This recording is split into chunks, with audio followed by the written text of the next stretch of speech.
Welcome to Sasi media. Election நெருங்கிடுச்சு அப்படிங்கிறது நம்ம சோசியல் மீடியா பக்கம் வந்தாலே தெரியுது. எங்க பார்த்தாலும் அரசியல் கூட்டணி, யார் யார் கூட போறா அப்படிங்கிற மாதிரி நிறைய விஷயங்கள் போயிட்டு இருக்கு. வழக்கமா பாத்தீங்க அப்படின்னா அந்த சோசியல் மீடியாவில் தான் அந்த சண்டை நிறைய நடக்கும். இந்த கட்சியை பத்தி அந்த கட்சி, அந்த கட்சியை பத்தி இந்த கட்சியில உள்ளவங்க வந்து மீம்ஸ் கிரியேட் பண்ணி போடுவாங்க.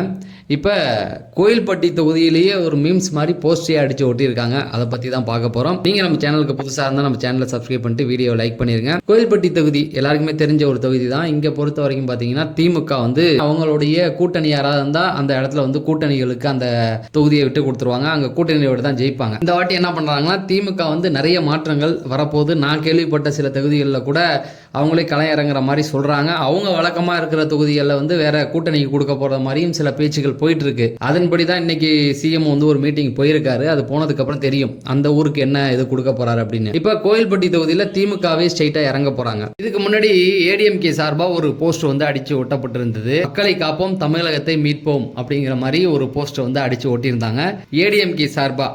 இப்போ அதுக்கு என்ன பண்ணியிருக்காங்க அப்படின்னு பார்த்தீங்கன்னா அவங்களுக்கு போட்டியாக ஒரு போஸ்டர் ரெடி பண்ணி டப்பா இன்ஜின் தமிழ்நாட்டில் ஓடாது, அடிமைகளை விரட்டுவோம், தமிழ்நாட்டை காப்போம் அப்படின்னு சொல்லி ஒரு போஸ்ட் அடிச்சு ஒட்டியிருக்காங்க. அதாவது பிரதமர் மோடி வந்து தமிழ்நாடு வந்திருக்கும் போது அப்போ வந்து தமிழ்நாட்டில் ரெட்டை இன்ஜின் ஆட்சி தான் அமைய போகுது அப்படின்னு சொல்லி ஒன்று ஏடிஎம்கே, இன்னொன்று வந்து பாஜக இதை மீன் பண்ணி ஒரு விஷயம் சொல்லிட்டு போயிருந்தார். ரெட்டை இன்ஜின் ஆட்சி தான் நடக்கும் அப்படிங்கிறது. அதன்படி பார்த்தீங்கன்னா அந்த போஸ்டர் அதை தான் இப்போ வந்து கலாய்ச்சிருக்காங்க.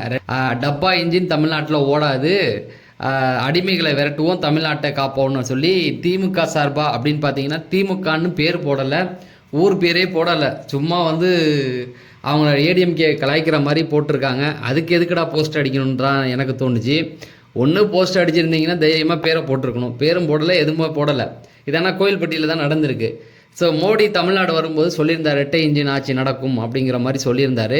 அதில் ஒரு பக்கம் மோடி ரயிலில் தூங்குறாரு, அந்த பக்கம் பார்த்தீங்கன்னா இவர் எடப்பாடி பழனிசாமி, அந்தாண்ட அன்புமணி ராமதாஸ், அப்புறம் ஜிகே வாசனா இவங்கெல்லாம் வந்து அதில் தொங்குற மாதிரி போட்டிருக்காங்க. ஸோ இந்த மாதிரி நீங்கள் நிறையா பார்க்கலாம். இனிமேல் எலெக்ஷன் வந்துடுச்சு இல்லையா, இனிமேல் நிறையா அடிதடிகள், வம்புகடிகள், ஒருத்தவங்களை இன்னொருத்தவங்க கலாய்க்கிறது, இந்த மாதிரியான விஷயங்கள் தொடர்ந்து போகும். ஸோ நம்ம தொடர்ந்து அப்டேட்டுகள் கொடுப்போம். அது தெரிஞ்சுக்கிறோம் சேனல்.